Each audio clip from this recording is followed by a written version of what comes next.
So this is just a trial size, and I'll include in the caption the code that I use from Sephora to get it for free. But this is the Boscia Bright White Mask.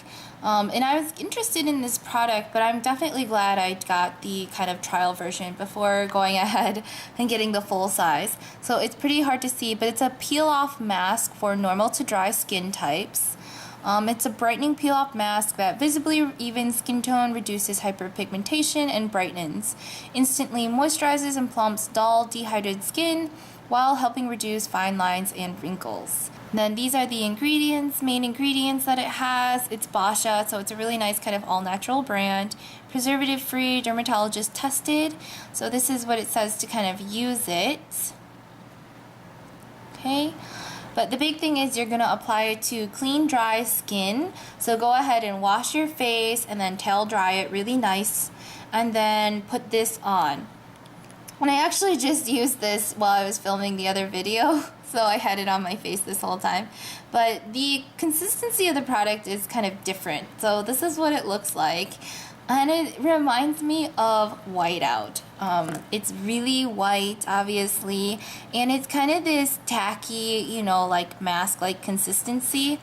Not really like those clay masks. This is really kind of, it just reminds me of whiteout. That's what I thought of when I was spreading it all over my face. It's a little bit hard to kind of spread, so you have to use a decent amount. And, you know, I would say that I applied a layer that was about this thick. You know, not too thick, but not too thin, all over my face. You do have to avoid your eyebrows and your hairline and your lips and your eyes, obviously, because you're going to peel this off. And then you let it sit on your face for 20 minutes or until it's completely dry. I let it sit on my face this like whole time, so I think I was like past the 20 minutes, but it did end up drying completely. And what was really nice about this is sometimes masks are kind of like stingy or kind of like, they feel a little bit harsh, you know, and I accidentally had like a little open cut on my, near my cheek too, and it didn't burn it or anything, so that was really nice. It's kind of like a gentle mask in that sense, where it doesn't really sting too much, okay? And then you let this dry for 20 minutes.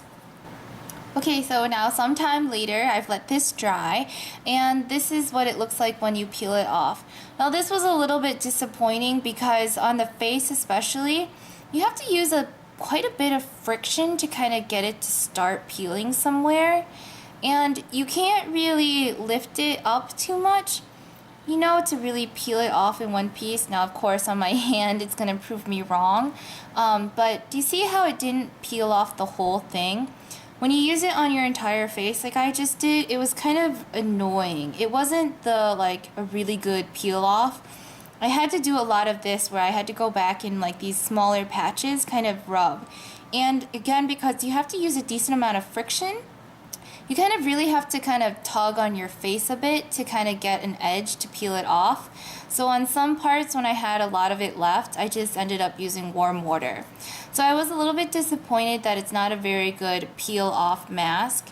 There are other peel masks that they make. This is the luminizing black mask. This stuff is really neat and super amazing, and this has a really good peeling effect without having to use a whole lot. You don't have to use a super thick layer, but you have to use like a decent amount.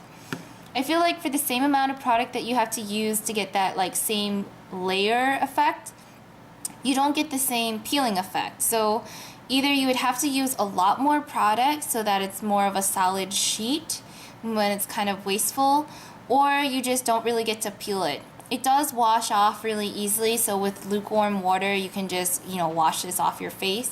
But it kind of, you know, gives up the whole idea of peeling it. So it's not a terrible mask. I don't know if I'll purchase the larger version of it. Maybe if there's some kind of like Boscia deal or something, I'll get it. But I think I definitely love this mask, but I don't love this one as much because it's not very good peeling qualities. For a mask though, in and of itself, it does leave your skin a little bit kind of brighter and everything. So I think it does.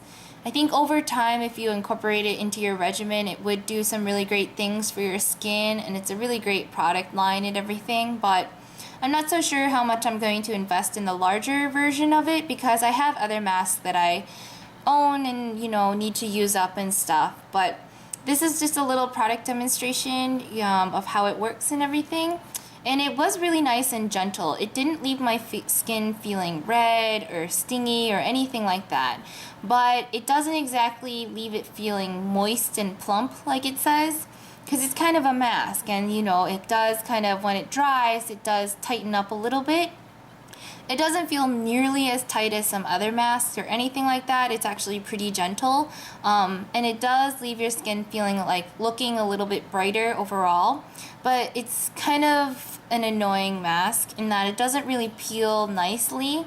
And it's easier just to go ahead and rinse it off with lukewarm water. So my opinion is a little bit mixed on the product, but hopefully this was helpful for you. And this is the Boscia Bright White Mask.